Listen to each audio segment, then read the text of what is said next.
అందరికీ మరణాత ప్రార్థన చేసుకొని దేవుని వాక్యమును ధ్యానము చేసుకుందాం. పరిశుద్ధుడవైన తండ్రి, ప్రేమ కలిగిన దేవా, నీ పాదములకు నమస్కారములు. 2025 సంవత్సరములో 7వ నెలలో మొదటి ఆరాధన దినము నీ సన్నిధికి రానిచ్చి ఇంతవరకు తోడుగా ఉండి నడిపించినందులకు వందిస్తూ ఉన్నాం. ఇప్పుడు నీ వాక్యాన్ని ధ్యానిస్తూ ఉండగా వాక్యములో నుండి మాతో మాట్లాడి మహిమ పొందుమని యేసు నామమున వేడుకొనుచున్నాము తండ్రి, ఆమేన్. ప్రభునందు ప్రియులరా, క్రీస్తునాథుని కృపావర్షం మనందరిపై సమృద్ధిగా కుమ్మరింపబడునుగాక, ఆమేన్. సరే, మనం మోషే సుఖోపవాస ప్రార్థనా దినములలో ఉన్నాం. ఈ దినము 6వ దినము కాబట్టి 6వ అధ్యాయములో ఉన్నటువంటి విషయములను మనము ధ్యానము చేసుకుందాం. 6వ అధ్యాయము నిర్గమకాండము 6వ వచనములో దేవుడు కాబట్టి నీవు నేనే యెహోవాను, నేను ఐగుప్తీయులు మోయించు బరువుల క్రింద నుండి మిమ్మును వెలుపలికి రప్పించి వారి దాసత్వములో నుండి మిమ్మును విడిపించి నా బాహువు చాపి గొప్ప తీర్పులు తీర్చి మిమ్మును విడిపించి. చూడండి, దేవుడు ఇశ్రాయేలు ప్రజలను విడిపించడానికి దిగివచ్చాడు. అలాగ దిగివచ్చినటువంటి దేవుడు మిమ్ములను ఐగుప్తు నుండి నేను విడిపిస్తాను. ఎలాగ విడిపిస్తాను మిమ్మల్ని అని అంటే, నా బాహువు చాపి ఇశ్రాయేలీలకు తీర్పులు చెప్పి మిమ్ములను నా బాహుబలముతో ఐగుప్తు నుండి విడిపించి కనాను తీసుకొని వెళతాను అని తెలియజేస్తున్నారు. కాబట్టి ఈరోజు మన అంశం యెహోవా బాహువు, అంటే దేవుని హస్తము లేక దేవుని దక్షిణ హస్తం, దేవుని చేయి నన్ను అనుకోండి. యెహోవా బాహువు అనగా ఆయన హస్తం, ఆయన చేయి అని అర్థం. మరి దేవుడు అంటున్నాడు, నేను నా బాహువును చాపి ఐగుప్తీయులకు తీర్పు చెబుతాను. అందుకే ఐగుప్తు మీదకి తెగుళ్ళు వచ్చాయి, అవన్నీ కూడా తీర్పులు. అలాగే ఇశ్రాయేలీలను ఆ బాహువు చేతనే బయటికి నడిపించుకుంటూ వచ్చారు. ఇంకా బాహువు అంటే చాలా అర్థాలు ఉన్నాయి. యెహోవా బాహువు అంటే కుమారుడైనటువంటి యేసుక్రీస్తు ప్రభువు అనే అర్థం కూడా ఉంది, అది వేరే సంగతి. ఇక్కడ సందర్భాన్ని బట్టి దేవుడు తన బలమైన హస్తముతో ఇశ్రాయేలీలను బయటికి రప్పించటానికి, ఐగుప్తీయులకు తీర్పు చెప్పటానికి తన బాహువును చాచినటువంటి వారై ఉన్నారు. ఈ బాహువును గురించి లేఖనాలలో ఉన్న కొన్ని విషయాలు మనం జ్ఞాపకం చేసుకుందాం. మరి దేవుని యొక్క హస్తము మనకి తోడుగా ఉండాలి. ఆ హస్తం మనల్ని దీవించేటువంటి హస్తం, ఆ హస్తం మనకి తోడుగా ఉండేటువంటి హస్తం. కాబట్టి దేవుని హస్తమును గురించి అనేక విషయాలు లేఖనాలలో తెలియజేయబడ్డాయి.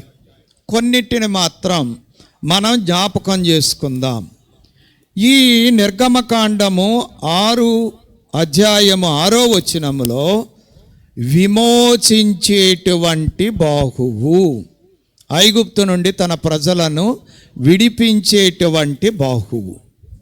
నిర్గమకాండం 15వ అధ్యాయం 16వ వచనములో మనం చూసినప్పుడు యెహోవా ఆ, నీ ప్రజలు అద్దరికి చేరు వరకు ఆ. నీవు సంపాదించిన ఈ ప్రజలు అద్దరికి చేరు వరకు నీ బాహుబలము చేత ఆ. పగవారు రాతి వలె కదలకుందురు. చూచారండి, దేవుడు ఇశ్రాయేలీలను విమోచించేటప్పుడు, వారిని ఐగుప్తు నుండి బయటికి తీసుకొని వెళ్ళేటప్పుడు జరిగినటువంటి అద్భుతం ఏమిటి అంటే, ప్రజలు ఐగుప్తును దాటి వెళ్ళిన తర్వాత ఎర్ర సముద్రం దగ్గరికి వచ్చేసరికి మరలా ఐగుప్తీయులు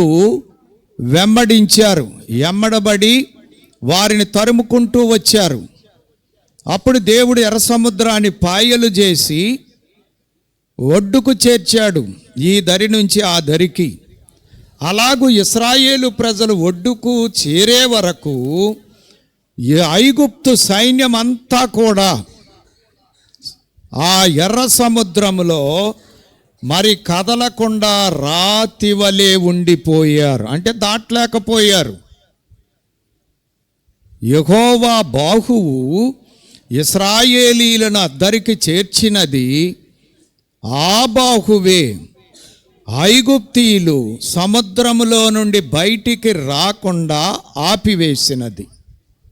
కాబట్టి ఈ బాహువు విడిపించేటువంటి బాహువు.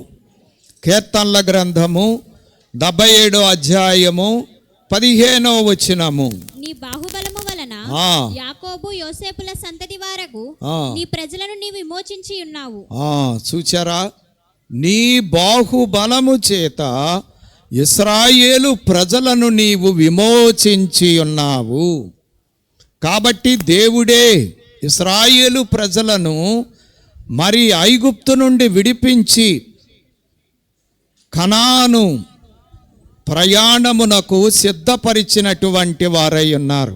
అలాగే ఈ లోకమనే ఐగుప్తు నుండి మనలను విడిపించి మనలను పరమ కనాను వైపు నడిపించేటువంటి వాడు.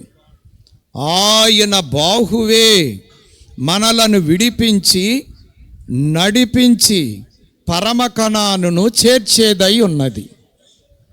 కాబట్టి దేవుని నడిపింపును మనము కలిగి ఉండవలసినటువంటి వారమై ఉన్నాం.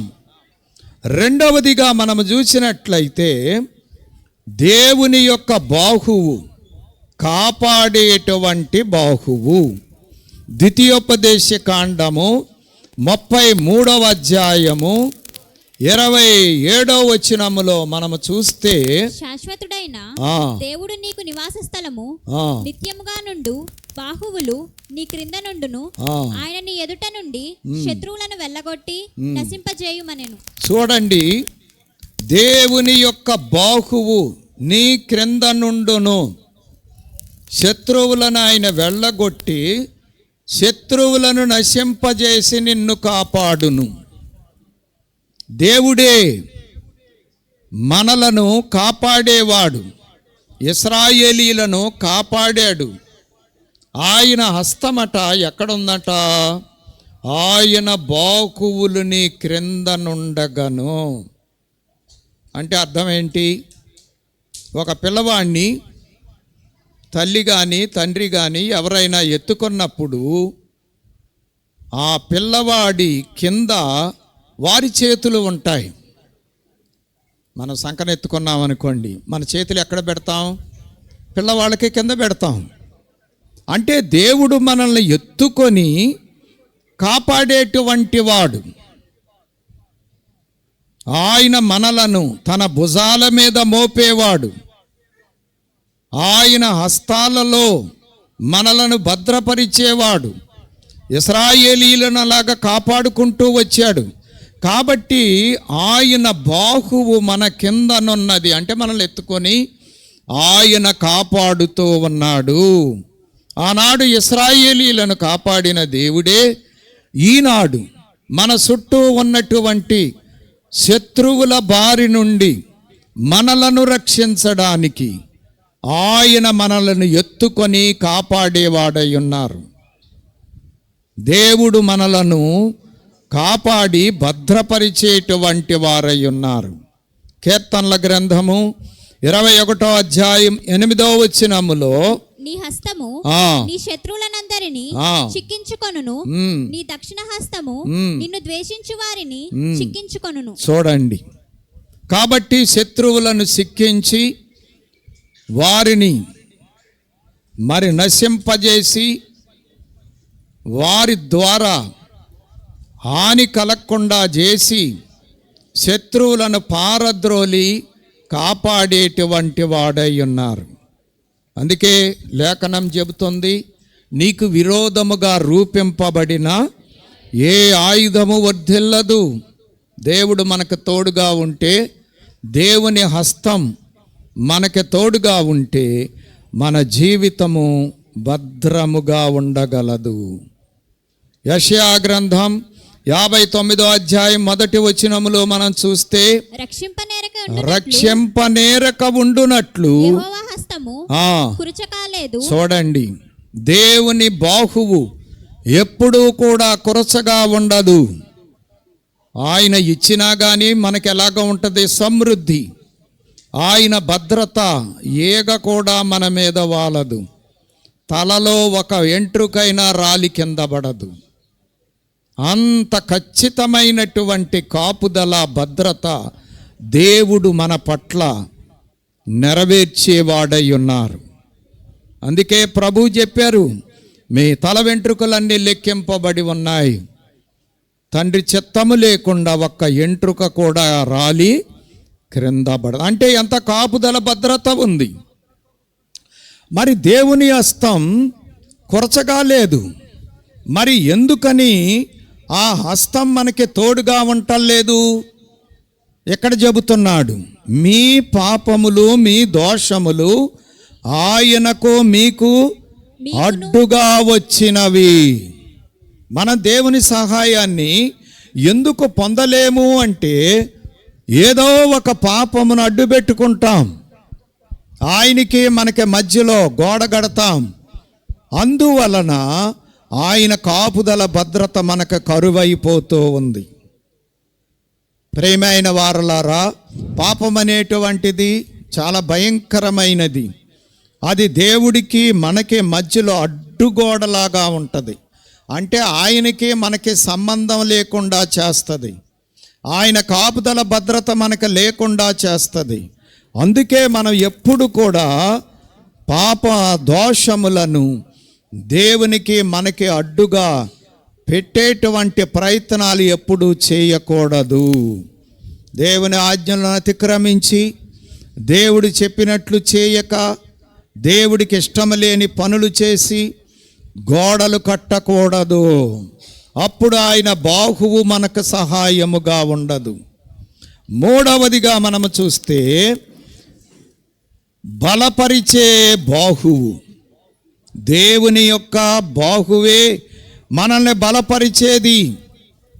శ్రమ సమయములో, ఆపద సమయములో మనకు అండగా ఉండి మనల్ని ఆదరించేది, బలపరిచేది దేవుని యొక్క బాహువు. కీర్తన 89:13. పరాక్రమము గల బాహువు ఆ. నీకు కలదు, ఆ. నీ హస్తము బలమైనది, నీ దక్షిణ హస్తము ఉన్నతమైనది. చూశారండి, ఆయన యొక్క బాహువు, ఆయన యొక్క రక్షణ హస్తం బలమైనది, పరాక్రమము కలిగినది. 21వ వచనం, నా చెయ్యి ఆ. ఎడతెగక అతనికి తోడైయుండును, నా బాహుబలము అతని బలపరచును. చూశారండి, నా హస్తం నీకు తోడుగా ఉండును, నిన్ను బలపరచును.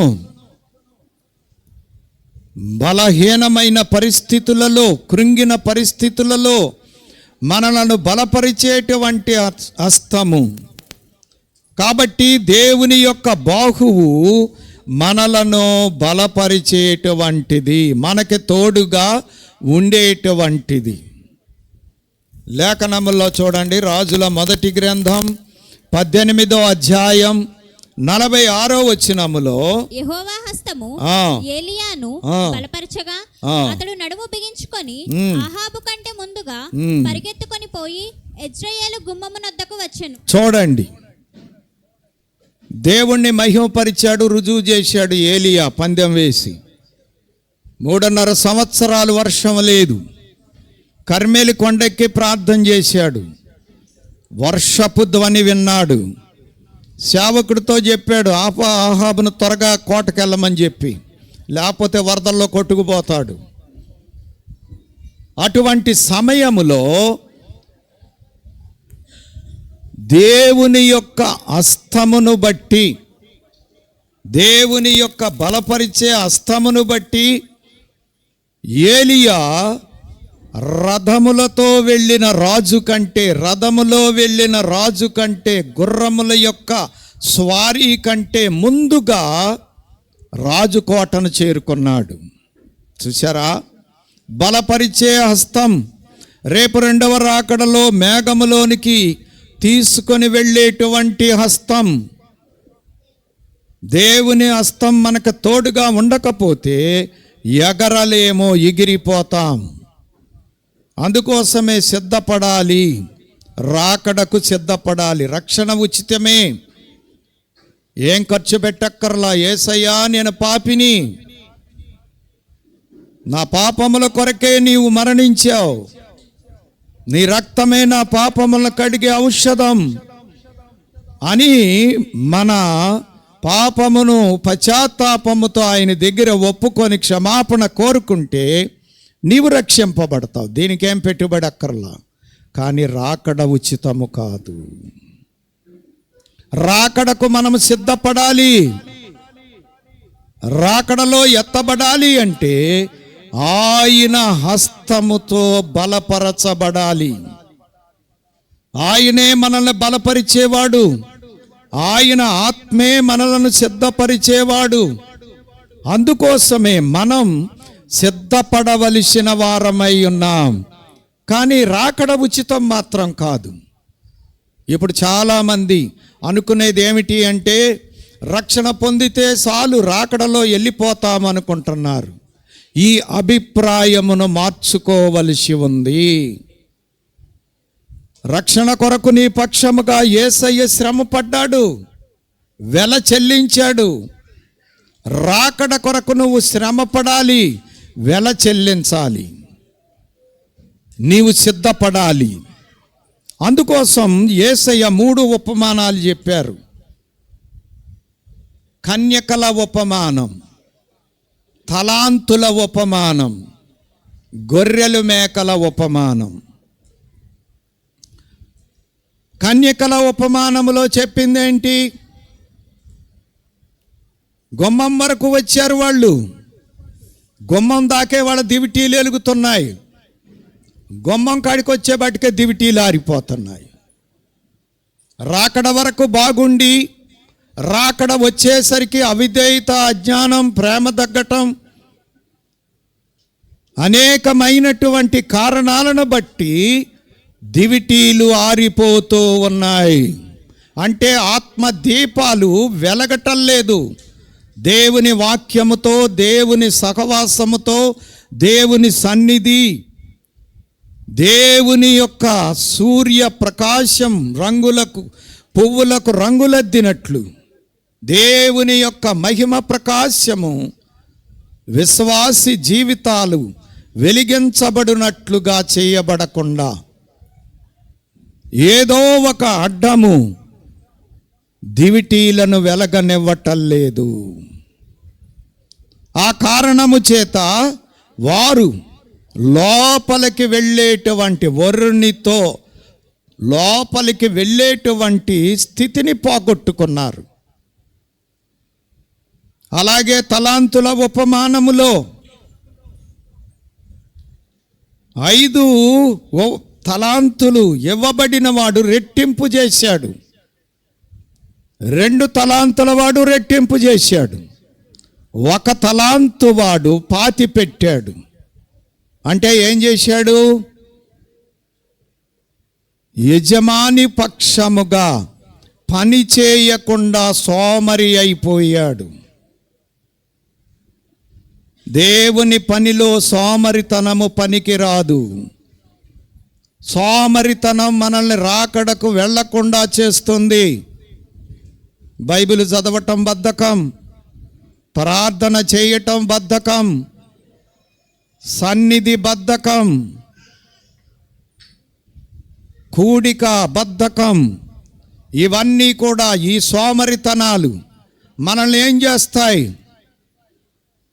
రేపు రాకడలో ఎత్తబడకుండా అడ్డుపడతాయి.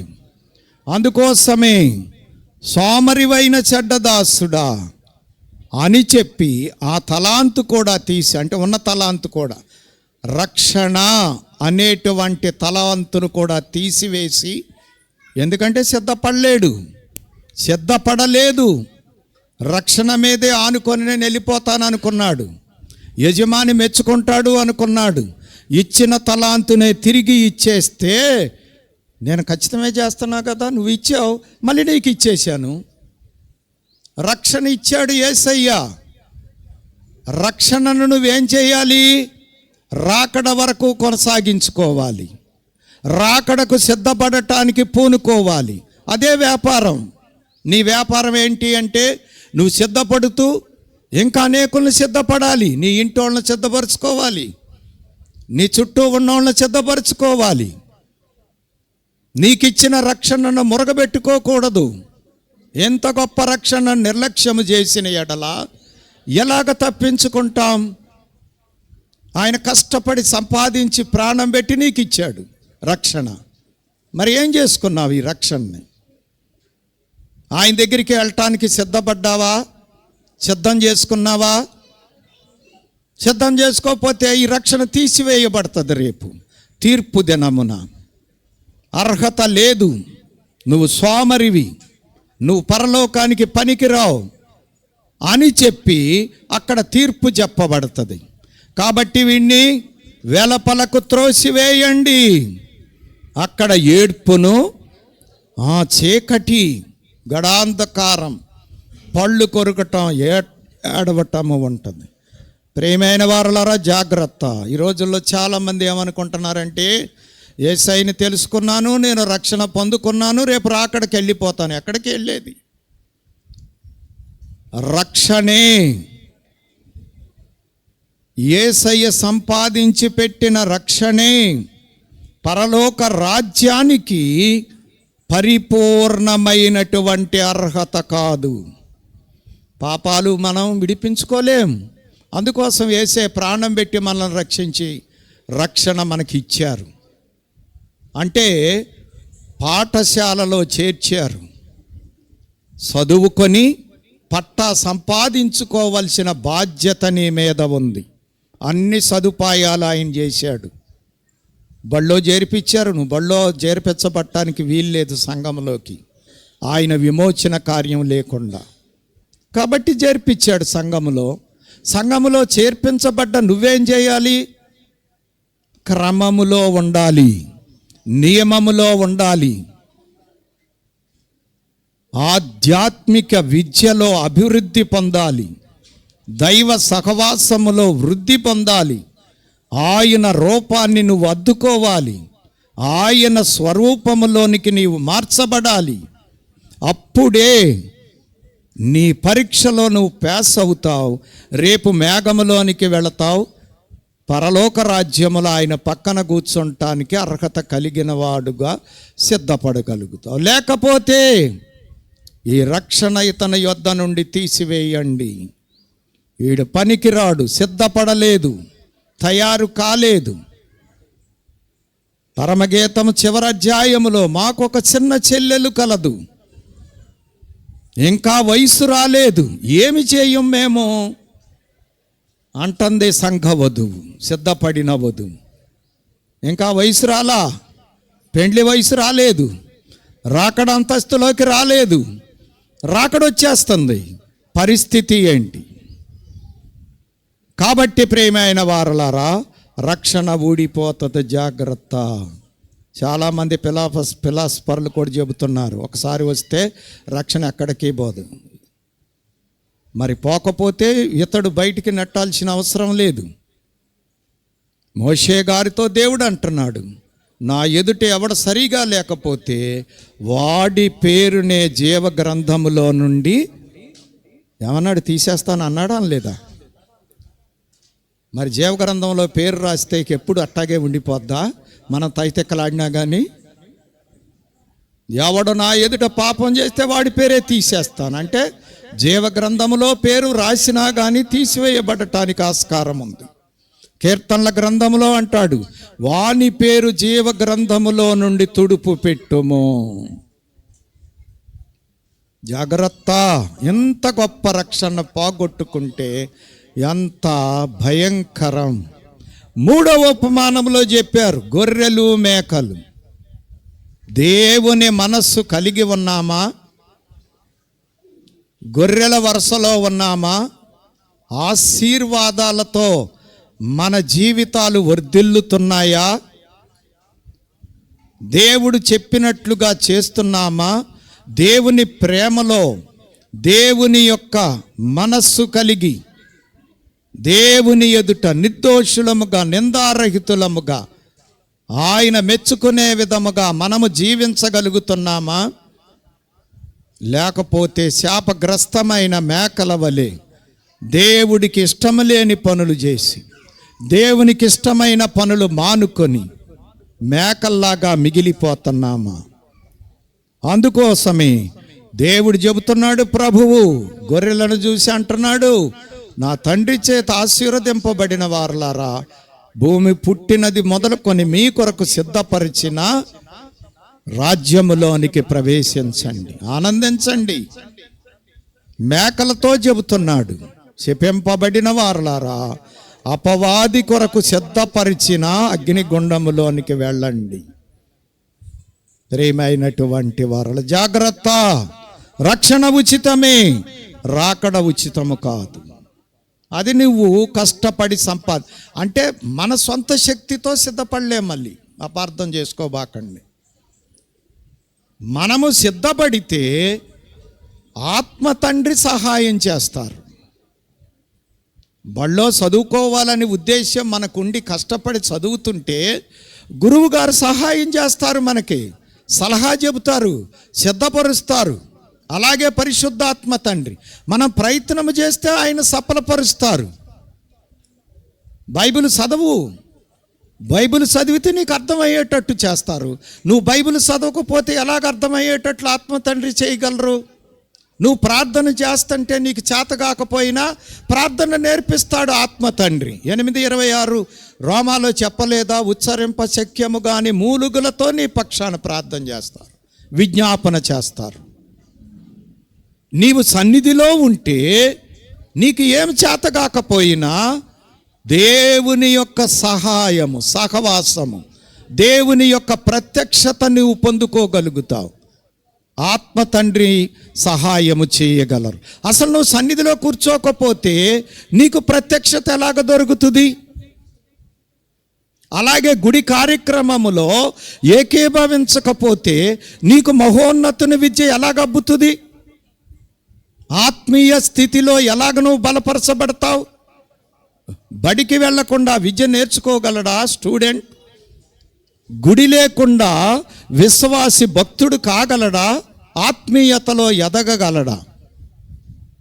ప్రేమైనటువంటి వారలారా, ముందు మన ప్రయత్నము చేస్తే దేవుని హస్తం మనకి తోడుగా ఉండి మనలను సిద్ధపరచగలడు, బలపరచగలడు.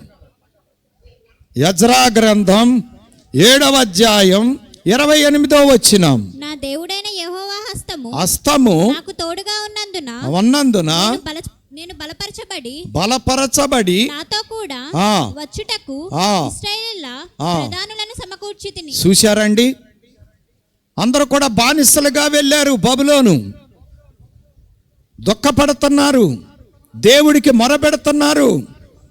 దేవుడు వారి మొర ఆలకించాడు. దేవుని హస్తం వాళ్ళకి సహాయమైంది, తోడయింది. అందుకోసము యెజ్రా, నెహెమ్యా, జెరుబ్బాబెలు, యెహోషువ ఇంకా అనేకులైనటువంటి వారు యెరూషలేము రాగలిగారు, మందిరమును బాగు చేసుకోగలిగారు, ప్రాకారములు కట్టగలిగారు. ముందు వాళ్ళు ప్రయత్నం చేయాలి కదా. ప్రయత్నము చేయకపోతే దేవుడు హస్తం ఎలాగ తోడుగా ఉండగలదు, బలపరచగలదు? వాళ్ళు ఏడ్చారు, దేవుడి దగ్గర మొరపెట్టుకున్నారు, అయ్యా మమ్మల్ని జ్ఞాపకం చేసుకో, మమ్మల్ని యెరూషలేము పంపించు, కుదురుగా ఉంటాం అని బతిమలాడుకున్నారు. అందుకే దేవుని హస్తము వారికి తోడుగా ఉండి వారిని బలపరచి మరలా మందిర నిర్మాణం జరగటానికి, ప్రాకారము కట్టుకొనటానికి దేవుని హస్తము వారికి తోడుగా ఉండి సహాయపడగా వారు ఆ పని చేయగలిగారు. మన ప్రయత్నము లేకుండా దేవుడు మనకు సహాయము చేయలేడు. కాబట్టి ప్రియమైనటువంటి వారలారా, బలపరిచే హస్తం బాహువు. 4వది విజయము కలుగజేయు బాహువు. కీర్తన 98 మొదటి వచనములో యెహోవా ఆశ్చర్యకార్యములు చేసి ఉన్నాడు, ఆయనను గూర్చి కొత్త కీర్తన పాడుడి. ఆయన దక్షిణ హస్తము, ఆయన పరిశుద్ధ బాహువు ఆయనకు విజయము కలుగజేసి ఉన్నది. చూశారండి, ఆయన పరిశుద్ధ బాహువే విజయము కలగజేసి ఉన్నది. కాబట్టి దేవుని బాహువు మనకు జయాన్ని ఇచ్చేదై ఉంది. దేవుడే మనకు జయం ఇచ్చేది, విజయం ఇచ్చేది. లేకపోతే మన జీవితంలో జయము ఉండదు. యేసుక్రీస్తు ప్రభు పొందిన జయమే ఎల్లవారి కవును. ఏ జయమైనా దేవునిని బట్టే కలుగుతుంది. ఆయన హస్తం తోడుగా ఉన్నప్పుడే కలుగుతుంది. అంతేగాని మన ప్రయత్నాల వల్ల, మన తెలివి వల్ల కలగదు. కాబట్టి ఆయన బాహువు మనకు జయాన్ని కలగజేసేటువంటిది. నిర్గమకాండము 15వ అధ్యాయం 6వ వచనం. యెహోవా నీ దక్షిణ హస్తము బలమొంది అతిశయించును, యెహోవా నీ దక్షిణ హస్తము శత్రువుని చితకగొట్టును. చూచారండి, ఆయన బలమైన హస్తమే శత్రువును చితకగొట్టెను, అతిశయించును. దేవుని యొక్క హస్తమే. దేవుని సహాయము లేకుండా జయము కలగదు. 44వ కీర్తన 3వ చరణం. వారు తమ ఖడ్గము చేత దేశమును స్వాధీనపరచుకొనలేదు, వారి బాహువు వారికి జయమియ్యలేదు. నీవు వారిని కటాక్షించితివి గనుక నీ దక్షిణ హస్తమే, నీ బాహువే, నీ ముఖకాంతియే వారికి విజయము కలుగజేసాను. చూశారండి, వారి ఖడ్గాలు వారికి సహాయపడలా, వారి బాహువులు వారికి సహాయము చెయ్యలేదు. దేవుని యొక్క కటాక్షమే, దేవుని యొక్క బాహువే వారికి జయాన్ని తీసుకొని వచ్చింది. కాబట్టి దేవుడే మనకు జయాన్ని ఇచ్చేవాడు. అంతేగాని మనమే జయమును సంపాదించుకోలేం. కాబట్టి జయము కలగజేసేటువంటి బాహువు దేవుని యొక్క బాహువు. అందుకే ఆయన బలమైన హస్తముల కింద మనము నివసించడానికి పూనుకోవాలి. మహోన్నతుని చాటున నివసించువాడే సర్వశక్తుని నీడను సర్వశక్తుని నీడను విశ్రమించువాడు. వాడి కాపుదల ఉంది, భద్రత ఉంది. దేవుడి హస్తం వారికి జయమును ఇచ్చేదై ఉన్నది. కాబట్టి ఆయన బాహువు విజయమును చేకూర్చేటువంటి బాహువు. అందుకోసమే దేవుని కలిగిన వారికి జయాలే గాని అపజయములు లేవు. 5వదిగా మనము చూస్తే ఆశ్రయమిచ్చేటువంటి బాహువు. యెషయా గ్రంథం 51వ అధ్యాయం 5వ వచనం. నేను ఏర్పరచున్న నీతి సమీపముగా ఉన్నది, నేను కలగజేయు రక్షణ బయలుదేరుచున్నది. నా బాహువులు జనములకు తీర్పు తీర్చును, ద్వీపవాసులు నా తట్టు చూచి నిరీక్షణ గలవారగుదురు. వారు నా బాహువును ఆశ్రయింతురు. వారు నా బాహువును ఆశ్రయించుదురు. వారు నా బాహువును ఆశ్రయించుదురు. చూశారా, దేవుని బాహువును ఆశ్రయించిన వారికి ఆయన యొక్క సహాయము, ఆయన యొక్క హామీ, ఆయన వారికి హామీగా ఉన్నాడు. ఆయనే ఆశ్రయముగా వారిని భద్రపరిచేటువంటి వాడుగా ఉన్నాడు. అందుకే ఆయన నీడలో మనకు క్షేమము ఉన్నది, భద్రత ఉన్నది. కాబట్టి ఆయన బాహువు మనకు ఆశ్రయం, ఆయన హస్తాల కింద మనకి భద్రత ఉంది. లోకంలో మనకి భద్రత లేదు. ఎక్కడుందో చెప్పండి? బయటికి వెళ్తే మళ్ళీ వస్తామో రామో చెప్పలేం. పరిస్థితి అలాగా ఉంది. అయ్యో ఇప్పుడే కదా వెళ్ళింది, భయంకరం. మనమెంత, మన భద్రత ఎంత దేవుని హస్తం తోడు లేకపోతే? ప్రేమైనటువంటి వారులారా, ఎజ్రా గ్రంథము 8వ అధ్యాయం 22వ వచనం, మేలు కలగజేయుటకై ఆయనను ఆశ్రయించు, మేలు కలగజేయుటకై ఆయనను ఆశ్రయించి ఆశ్రయించిన వారందరికీ మా దేవుని హస్తము తోడుగా ఉండును గాని. చూశారు, ఆయనను ఆశ్రయించిన వారికి ఆయన హస్తము తోడుగా ఉన్నది. అందుకే ఎజ్రా ఏ సైనికులు లేకుండా ప్రయాణములో దేవుని సహాయాన్ని కోరుకొని దేవుని హస్తము తోడుగా ఉండగా మరి బబులోను రాజ్యము నుండి మరి యెరూషలేముకు రాగలిగాడు. ప్రయాణం చేసేటప్పుడు గొప్ప బంగారం ఆలయ ఉపకరణాలు ఉన్నాయి, బంగారం ఉంది, వెండి ఉంది, విలువైనటువంటి సంపదతో వస్తున్నాడు. మా దేవుడు గొప్పవాడు, మా దేవుడు మాకు తోడుగా ఉంటాడని రాజుగారితో అనేకసార్లు చెప్పాడు. కాబట్టి సైన్యాన్ని మాకు సహాయంగా పంపమని అడగటానికి ఆయనకి సిగ్గేసింది. అందుకోసం ఉపవాసం ఉండి ప్రార్థన చేసి దేవుణ్ణి ఆశ్రయించి దేవుని యొక్క సహాయముతో ఆశ్రయముతో ఆయన మీద భారమేసి నిశ్చింతగా ప్రయాణము చేసి ఆ విలువైనటువంటి సంపదతో యెరూషలేము చేరగలిగాడు. ప్రియమైనటువంటి వారులారా, దేవుని హస్తమే మనకు ఆశ్రయం. నీకెక్కడ ఆశ్రయం దొరకదు, నీకు ఎక్కడా భద్రత దొరకదు. నమ్మించి మోసం జరుగుతుంది, జాగ్రత్త. ఆయన నమ్మదగినవాడు. ఆయన మాట ఇచ్చాడు అంటే, వాగ్దానము చేశాడు అంటే నెరవేర్చి తీరుతాడు. అందుకోసమే దేవుణ్ణి ఆశ్రయించు, నీ జీవితాన్ని క్షేమకరమైనదిగా చేసుకో. దేవుడి ఆశ్రయము లేకపోతే ప్రమాదకరం, భయంకరం. చూడండి, జకరియా గ్రంథము 13వ అధ్యాయం 7వ వచనం, ఖడ్గమా నా గొర్రెల కాపరి మీదను నా సహకారి మీదను పడుము, ఇదే సైన్యములకు అధిపతియగు యెహోవా వాక్కు.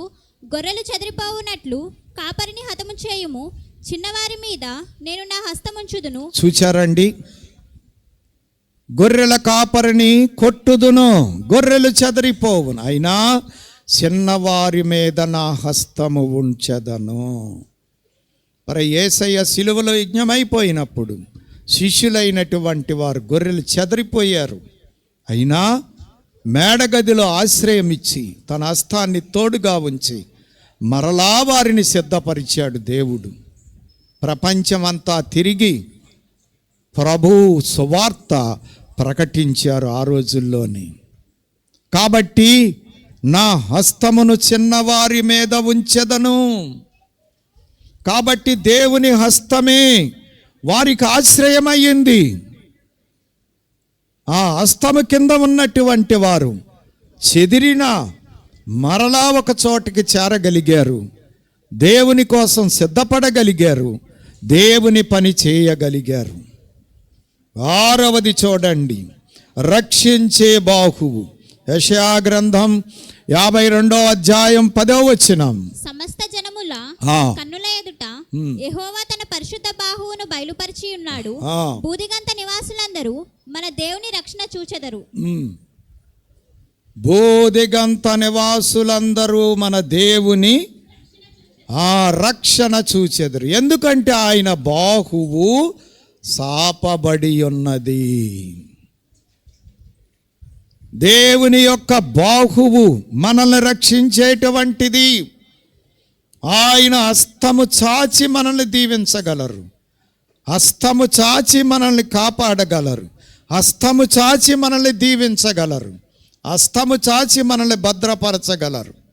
కాబట్టి ఆయన హస్తము రక్షించే హస్తం. ఎజ్రా గ్రంథం 8వ అధ్యాయం 31, 32 వచనములు. మేము ఆ. మొదటి నెల 12వ దినమందు యెరూషలేమునకు వచ్చుటకై అహహా నది నుండి బయలుదేరగా మా దేవుని హస్తము మాకు తోడుగా నుండి, దేవుని హస్తము తోడుగా ఉండి శత్రువుల చేతిలో నుండి, శత్రువుల చేతిలో నుండి, మార్గమందు పొంచి ఉన్న వారి చేతిలో నుండి మమ్మను తప్పించినందున మేము యెరూషలేమునకు వచ్చి 3 దినములు అక్కడ బస చేసితిమి. చూశారండి, శత్రువుల చేతిలో నుండి, పొంచి ఉన్న వారి చేతిలో నుండి ఆయన హస్తం మాకు తోడుగా ఉండి మమ్మలను క్షేమముగా యెరూషలేము చేర్చినది. అక్కడ మేము 3 దినాలు ఉన్నాం. చూసారా, రక్షించే బాహు. యెషయా గ్రంథం 33వ అధ్యాయం 2వ వచనం. యెహోవా నీ కొరకు కనిపెట్టుచున్నాము, మా యందు కరుణించుము. ఉదయకాలమున వారికి బాహువుగాను, ఆపత్కాలమున మాకు రక్షణాధారముగాను ఉండుము. చూశారండి, ఉదయకాలమున బాహువుగాను, ఆపత్కాలమున మాకు రక్షణాధారముగా ఉండుము. కాబట్టి దేవుని యొక్క బాహువు మనలను రక్షించేటువంటి బాహువు. 7వది మనం చూసినట్లయితే ఇర్మియా గ్రంథం 27వ అధ్యాయం 5వ వచనం. అధిక బలము చేతను చాచిన బాహువు చేతను భూమి మీదనున్న నరులను జంతువులను నేను సృజించి ఎవరికిచ్చుట న్యాయమని నాకు తోచునో వారికే ఇచ్చుచున్నా. చూశారండి, ఆయన హస్తమే ఈ సృష్టిని చేసినది, భూమి ఆకాశములు అందులో ఉన్న సమస్తాన్ని. ఆయన హస్తమే నరులను చేసినది, ఆయన హస్తమే సర్వజీవకోటిని చేసినది. చూశారా, దేవుని హస్తమే ఈ సమస్తాన్ని కలుగజేసినది. మనము ఆయన చేతి పని అయి ఉన్నాము అంటాడు భక్తుడు. ఆయన చేసిన వారం మనం. మనల్ని ఇలాగ నిర్మించాడు ఆయన, అలాగ చేశాడు ఆయన. అర్థమవుతూ ఉందా? మరి ఆయనకి మనకున్న బంధం ఏంటి? ఆయన సృష్టించిన వాడు, మనము సృష్టము. కాబట్టి ఆయన దగ్గర మనము ఉండాలి, ఆయన సన్నిధిని నిరంతరము వెదుకుచుండాలి, ఆయన సహవాసములో మనం ఉండాలి. ఆయనకు దూరముగా ఉండుట హానికరం. అందుకోసమే ఎప్పుడూ ఆయన సన్నిధిని అపేక్షించే వారంగా ఉండాలి. ఈ అంచె దినాల్లో అపవాది చేసే పని ఏమిటి అంటే నిన్ను దేవుడి దగ్గర కుదురుగా ఉండనివ్వడు. అందుకోసం అనేకమైనటువంటి కల్పితాలు ఈ లోకములో కల్పించాడు. అనేకమైనటువంటి దురాశలు నీ ఎదుట మరి తీసుకొని వచ్చి ఉంచుతాడు. ఏశావు భ్రష్టుడు అవటానికి చిక్కుడుగాయల కూర సిద్ధం చేశాడు. చిక్కుడుగాయల కూరకే పడిపోయాడండి ఏశావు గారు. ఎంత విచిత్రం! ఒక పూట కూటి కొరకని రాయబడింది. పౌలు గారు చెబుతున్నారు హెబ్రీ పత్రికలో. అంటే ఒక్క పూట కూటి కొరకే జ్యేష్ఠత్వాన్ని పోగొట్టుకున్న భ్రష్టుడు. మరి మనకే ఎన్ని చూపులు, ఎన్ని మన కళ్ళ ఎదుట పెడుతున్నాడు సాతానుడు. మనమేం చేసుకుంటున్నాం? మనం ఏమి అమ్ముకుంటున్నాం? ఏమి కొని దాచుకుంటున్నాం? లోకమును సంపాదించి దాచుకుంటున్నామా?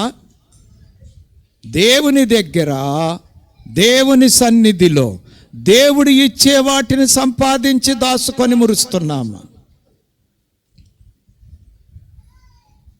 నీ సన్నిధిని సర్వ సంపదలు గలవు, ధన ఘనతలు గలవు, బల సౌందర్యములు గలవు. ఎక్కడున్నాయి ఇవన్నీ? దేవుడి సన్నిధిలో ఉన్నాయి. లోక సన్నిధిలో ఏమున్నాయి? లోకంలో నీకేం దొరుకుతుంది? లోక సంబంధమైనవి మాత్రమే దొరుకుతాయి. ఈ లోకము ఉండదు, ఈ లోక సంబంధమైనవి ఉండవు. అందుకే దేవుని సన్నిధిలో శాశ్వతమైన వాటిని మనం సంపాదించుకోవాలి. అందుకోసమే ఆయనే సమస్తాన్ని సృజించినవాడు. అన్నీ ఆయన చేతుల్లోనే ఉన్నాయి.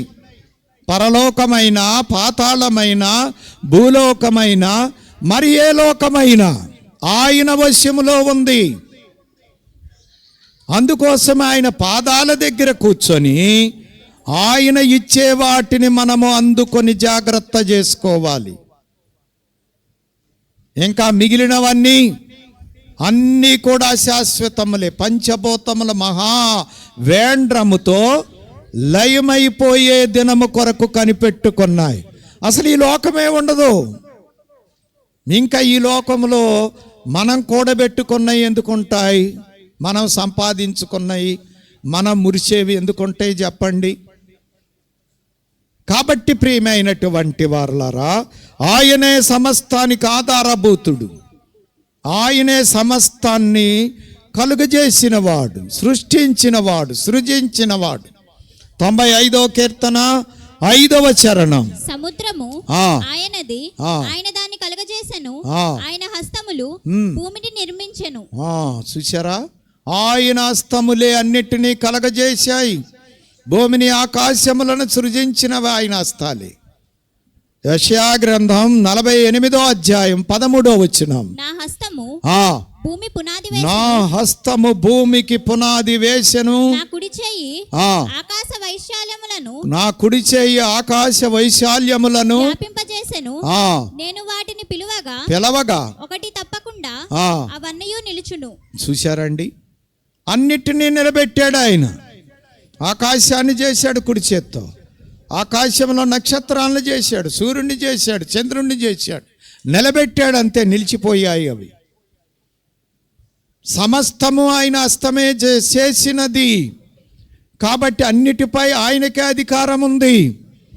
మనలను చేసిన వాడు కూడా ఆయనే, మన మీద కూడా ఆయనకు అధికారం ఉంది. అయినా ఆయన మనల్ని ప్రేమించి స్వాతంత్ర్యం ఇచ్చాడు. ఆయన బలవంతుడే కానీ ఎవరిని బలత్కారం చేయడు. బలత్కారము చేయుట ఆయన ప్రేమలో లేదు. అందుకోసమే నీకు స్వేచ్ఛ ఇచ్చాడు, స్వాతంత్ర్యం ఇచ్చాడు. ఎందుకు? పాడవటానికి కాదు. నీ ఇష్టపూర్వకముగా దేవుడి దగ్గర కుదురుగా కూర్చొని దేవుడికి ఇష్టమైనటువంటి జీవితాన్ని నీవు జీవించి దేవుణ్ణి మహిమపరచటానికి. బలవంతముగా చేపిస్తే మనం రోబోలం అవుతాం. అందుకే దేవుడు బలవంతంగా నన్ను ఆరాధించండి, బలవంతంగా నన్ను ప్రేమించండి, బలవంతంగా నాకు మొక్కండి అని ఎప్పుడు అనడు. నీకే వదిలేస్తాడు ఆయన. మన ఇష్టపూర్వకంగా దేవునికి లోబడి వినయ విధేయతలతో ఆయన చెప్పినట్లు నడుచుకొనటానికి ఎక్కువ ఆయన పాదాల దగ్గర కూర్చొని ఆయనతో సహవాసము చేయటానికి మనకి మనమే ఇష్టపూర్వకముగా ఏర్పాటు చేసుకోవాలి అనేది దేవుని యొక్క ఉద్దేశం. మనం స్వేచ్ఛగా ఆయన ఆరాధించాలని కోరుకుంటున్నాడు కానీ భయపెట్టి బలవంతము చేసి మనం ఆయన ఆరాధించాలని ఆయన కోరుకోవటం లేదు. అది దేవుడు కాకుండా దేవుడు అనుకునేటువంటి వారు, ఆధిక్యత పొందేవారు, మోసం చేసేవారు ఆ పద్ధతిని అనుసరిస్తారు. నువ్వు నాకు మొక్కబోయావా, నీ పని ఏంటో తేలుస్తానంటారు. ఏదైనా మొక్కుకుంటే ఇవ్వకపోయావా, నీ సంగతి ఏంటో తేలుస్తానంటారు. ఆ పద్ధతి దేవుడి దగ్గర లేదు. అదే లోకువైపోయింది ఇప్పుడు. ఏం చేయట్లేదు కదా దేవుడు. మనం ఏం చేసినా ఊరుకుంటున్నాడు కదా. మరి ఏం చేసినా ఊరుకుంటున్నాడు అంటే అర్థం ఏంటి? ఎప్పుడు ఊరుకుంటాడని అర్థమా? మరి ఎప్పుడు ఊరుకుంటే న్యాయం ఊరుకుంటుందా? ప్రేమ ఉంది కాబట్టి చెప్పాల్సినవన్నీ చెప్పేశాడు. ఆయన చూస్తూ ఊరుకుంటున్నాడు. ఈ ప్రేమను సద్వినియోగం చేసుకోకపోతే, దుర్వినియోగం చేస్తే, ఈ స్వేచ్ఛను సరిగా వాడకపోతే న్యాయము వస్తుంది.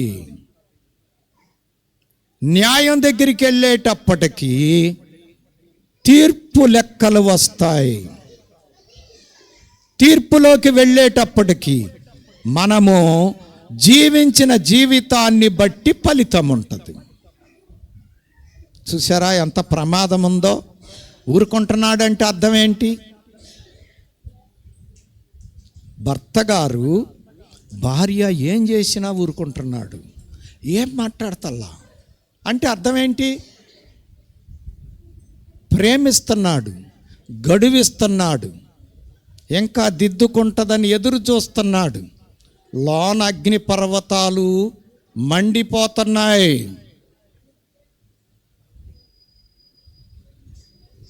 ఆయన సహనము కూడా నశించిందనుకోండి, అప్పుడు లోపల ఉన్న అగ్ని పర్వతాలు పేలతాయి. ఇక అప్పుడు ఎవరు అడ్డుకోలేరు. ఇక అర్థం ఏంటి అంటే, ఊరుకుంటున్నాడు అంటే అర్థం ఏంటి? నీకు గడువిస్తున్నాడు అని అర్థం. ఊరుకుంటున్నాడు అంటే అర్థం ఏంటి? నిన్ను ప్రేమిస్తున్నాడు అని అర్థం. నువ్వు తైతెక్కలాడినా ఏం మాట్లాడతలేదంటే అర్థం ఏంటి? నీ మీద ఆయన కృప చూపుతున్నాడని అర్థం. మరి లోకువు గడితే, విపరీతమైపోతే, ఆయన గడువులు కూడా పూర్తయిపోతే ఇక అప్పుడు మొదలవుతుంది. ఇక అప్పుడు మామూలుగా ఉండదు. ఇక ఎవ్వరు అడ్డం రాలేరు. ప్రేమించే దేవుడే న్యాయసింహాసనం మీద కూర్చుంటే ఎవరు అడ్డము రాగలరు? యేసయ్యకి అదే కదా జరిగింది. సిలువలో 12 గంటల వరకు దేవుడు ప్రేమ సింహాసనం మీదే కూర్చున్నాడు. 12 గంటలకి న్యాయ సింహాసనం మీదకి వెళ్ళిపోయాడు. యేసయ్య విలవిలలాడిపోయాడు, దేవా నన్నెందుకు విడిచిపెట్టావు? ప్రియమైన వారులారా, మన జీవితం కూడా దేవుడు ప్రేమ సింహాసనం మీద కూర్చున్నంతసేపే.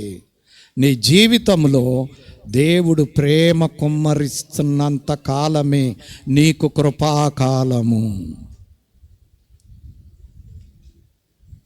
కృపాకాలము ముగిస్తే, దేవుడు న్యాయ సింహాసనం మీద కూర్చుంటే ఇంకప్పుడు ఇక ఎవ్వరి మాట అక్కడ చెల్లదు. జడ్జి గారి దగ్గర నేరం రుజువైతే ఇంకెవరు ఆపలేరు శిక్షించకుండా. జడ్జిమెంట్ దగ్గర రాయితీలు ఉండవు. జడ్జిమెంట్ దగ్గర ప్రేమలుండవు. జడ్జిమెంట్ దగ్గర పోనీలే అనే దయదలిచే పరిస్థితులు ఉండవు. అక్కడ దాకా వెళ్ళక మునిపే, వెళ్ళిన తర్వాత జడ్జిమెంటు కఠినముగా ఉంటుంది, కరెక్ట్గా ఉంటుంది. ఇక అందులో అనుమానమే ఉండదు. అందుకే ఆ దుస్థితి, ఆ దుర్దినములు రాకముందే దేవుడి దగ్గర సరిపడటం మంచిది. సృష్టికర్తను జ్ఞాపకం చేసుకోవటం మంచిది. అందుకే ప్రసంగి చెబుతున్నాడు, దుర్దినములు రాకముందే, వీటి యందు నాకు సంతోషము లేదని నువ్వు చెప్పు దినములు రాకముందే, నీ బాల్యకాలమునందే నీ సృష్టికర్తను స్మరణకు తెచ్చుకో. జాగ్రత్త, ఆటలాడబాకు. బాల్యకాలమంది మొదరకముందే, బాల్యకాలం అంటే మొదరకముందే పరిస్థితులు, ముదిరితే ప్రమాదం. బాల్యకాలంలో దిద్దుకుంటానికి అవకాశాలు ఉంటాయి. ఇంకా పెద్ద అయిన తర్వాత అవకాశాలు ఇస్తారా ఎవరైనా? చిన్నపిల్లోడు తప్పు చేస్తే ఏమంటారు? 5-6 సంవత్సరాల్లోడు తప్పు చేస్తే తెలికి చేసాడులే అంటారు. మరి 25 సంవత్సరాలోడు తప్పు చేస్తే మన్నిస్తారా? తెలియక చేసాడులే అంటారా? అనరు కదా. అలాగే మన సీనియారిటీ పెరిగే కొలది మనం ఏమవ్వాలి?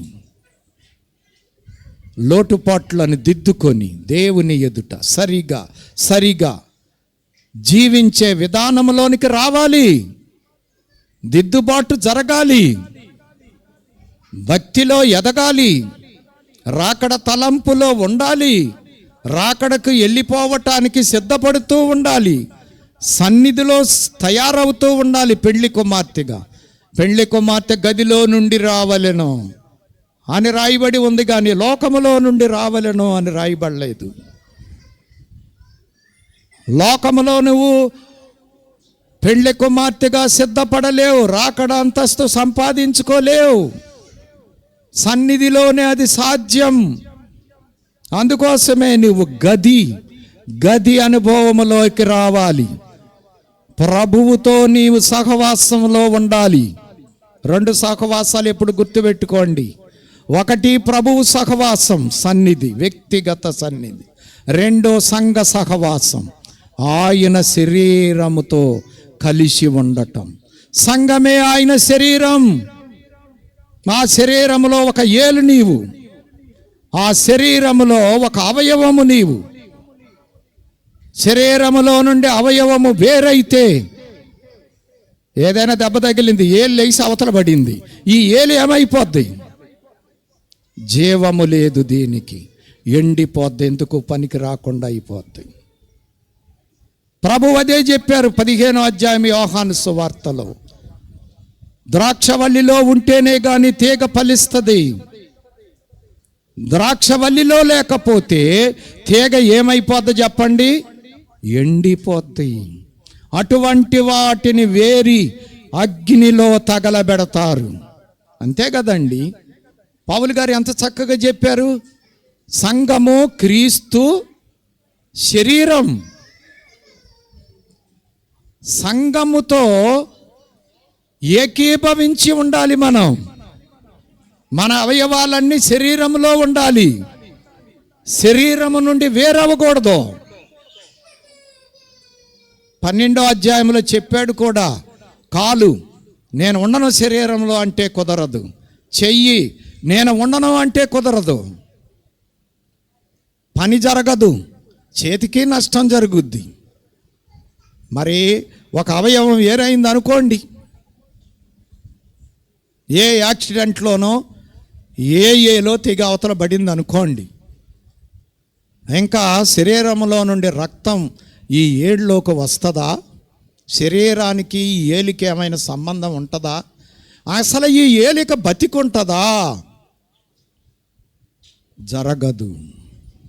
అలాగే సంఘ సహవాసము, ప్రభువు సహవాసము, శిరస్సుతో సహవాసము, ప్రభువుతో సహవాసము, శరీరముతో సహవాసము, సంఘముతో సహవాసము. ఇదే మనము సిద్ధపడు స్థలం. ఇదే రాకడకు మనల్ని సిద్ధపరిచే స్థలం. అక్కడ నుండి మనం సిద్ధపడాలి. ఈ చివరి దినాల్లో, రాకడ దినాల్లో మనం మేఘములోనికి వెళ్ళటం ఇష్టము లేక అపవాది అనేక రకాలుగా శోధించి మనలను ఈ సహవాసమునకు దూరము చేసి నరకానికి లాక్కుపోతూ ఉన్నాడు. తస్మాత్ జాగ్రత్త. అజ్ఞానములో నుండి మనం బయటికి రావాలి, చీకటిలో నుండి బయటికి రావాలి, అవిధేయతలో నుండి బయటికి రావాలి, లోక బంధకాలలో నుండి బయటికి రావాలి, అపవాది బంధకాలలో నుండి బయటికి రావాలి, దురాశల బంధకాలలో నుండి బయటికి రావాలి. రాకపోతే శరీరములో ఒక అవయవముగా ఉండలేము, శిరస్సును హత్తుకొని ఉండలేము. అలాగు లేకపోతే లోకములో ఎండిపోతాం. లోకం మనల్ని రాకడకు సిద్ధపడలేదు, రాకడకు ఆయత్తపరచలేదు.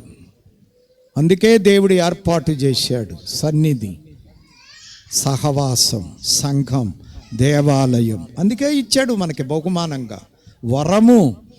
దేవాలయం అనేటువంటిది విశ్వాసికి, భక్తుడికి గొప్ప వరం అండి. దేవుడిచ్చిన బహుమానం, వరం. దీన్ని మనము సరిగా వాడుకోవాలి. సద్వినియోగపరుచుకోవాలి. మన బడినే విద్యాలయాన్నే దేవాలయం అంటారు. మరి దేవాలయము ఎంత గొప్పది?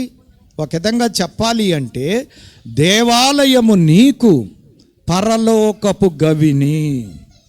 రేపు నువ్వు వెళ్ళబోయేటువంటి పరలోకానికి సాదృశ్యముగా ఉంది దేవాలయం. ఈ దేవాలయములో ఏకీభవించడానికి మనసు కలగటం లేదంటే నీవు ఏ మార్గములో ఉన్నావో అర్థం చేసుకోవాలి. నీ గమ్యం ఏంటో అర్థం అవ్వాలి.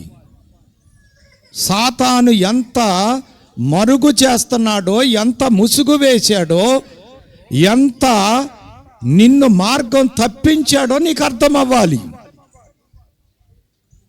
మరి అర్థం చేసుకోకపోతే ఏం చేయగలం? అందుకోసమే పునాదులే పాడు చేసేస్తాడు అపవాది. అసలు ఎట్టోగట్ట వచ్చి సంఘంలో పడితే కదా వాక్యం వినటానికి అవకాశం దొరికేది, వాక్యం వింటే కదా దిద్దుబాటు జరిగేది, అసలు సత్యం తెలిసేది. అసలు వాక్యం వినటమే లేకపోతే సత్యం ఎలాగ అర్థమవుతుంది? వినుట వలన కదా విశ్వాసం కలిగేది. అందుకే పునాదులనే ఏం చేస్తున్నాడు? పాడు చేసేస్తున్నాడు. పునాదులు పాడైపోగా నీతిమంతులు ఏం చేస్తారు? లోకముతో నీ సంఘము కూడా ఏమి చేతును? ఇంకేం చేయలేం ప్రియమైనటువంటి వారలారా. కాబట్టి దేవుని యొక్క బాహు, యెహోవా బాహు నీ కోసం 2 చేతులు చాచి లోబడనొల్లని ప్రజల వైపు తన బాహువులను సాపి రమ్మని చెప్పి పిలుస్తున్నాడు దేవుడు. రండి, నా బాహువుల కింద ఉండండి, నా బాహువులలో ఉండండి, మీకు క్షేమం. అందుకే పరమగీతములో వధువు సంఘం చెబుతూ ఉంది, ఆయన ఎడమ చెయ్యి నా తల కింద ఉన్నది, కుడి చేత అతడు నన్ను కౌగలించుకున్నాడు. ఒక చిన్ని బిడ్డను తల్లి ఎలాగా నిద్రపుచ్చుద్ది? తన ఎడమ చెయ్యి ఆ బిడ్డ తల కింద పెట్టి కుడి చేత్తో ఆ బిడ్డ మీద చేయి వేసి హాయిగా నిద్రపోయేటట్లుగా చేస్తుంది. అంటే ఇప్పుడు ఈ బిడ్డకి ఏమర్థమవుతుంది? నా తల్లి నాతో ఉంది, నా తల్లి కౌగిలిలో నేను ఉన్నాను. కాబట్టి ఇప్పుడు బిడ్డకేమి లేదు, భయము లేదు, నిశ్చింత. అందుకే పేతురు గారు అన్నారు, మీ చింత ఆయన మీద వేయండి. ఉందా మనకి అనుభవం? వధువు అంటుంది పరమగీతములో, ప్రభువుకి మనకి ఉండాల్సిన సంబంధం అది, సంఘానికి మనకి ఉండాల్సిన సంబంధం అది. ఈ సంబంధము లేకపోతే మనం ఎలాగ తయారు కాగలం? అందుకే ప్రియమైన వారలారా, యెహోవా బాహు. ఆనాడు ఇశ్రాయేలీయులు ఐగుప్తులో మగ్గిపోతూ ఉంటే, నానా తిప్పలు పడతా ఉంటే, ఆ శ్రమను తట్టుకోలేక మొర్రపెడుతూ ఉంటే దిగి వచ్చాడు, హస్తము చాచాడు, ఐగుప్తీయులకు తీర్పు చెప్పాడు. హస్తముతోనే వారిని తన హస్తాల కింద భద్రముగా వెలుపలకు తీసుకొని వచ్చి అరణ్య ప్రయాణములో నడిపించి కనాను చేర్చడానికి తీసుకొని వెళ్ళాడు. అలాగే ఐగుప్తు అనే లోకములో ఉన్న మనలను ఆయన పిలిచి ఆయన హస్తాల కింద మన ప్రయాణమును సాగింపజేసి పరమ కనాను చేర్చడానికి ఆయన సిద్ధంగా ఉన్నాడు. మరి మనం సిద్ధంగా ఉన్నామా? పరీక్ష చేసుకుందాం. ఆయన హస్తాలలో భద్రముగా పరలోక రాజ్యం చేరుకుందాం. అట్టి ధన్యత ప్రభు హస్తం మనకి తోడై ఉండి నడిపించునుగాక. ఆమేన్. మరణాత.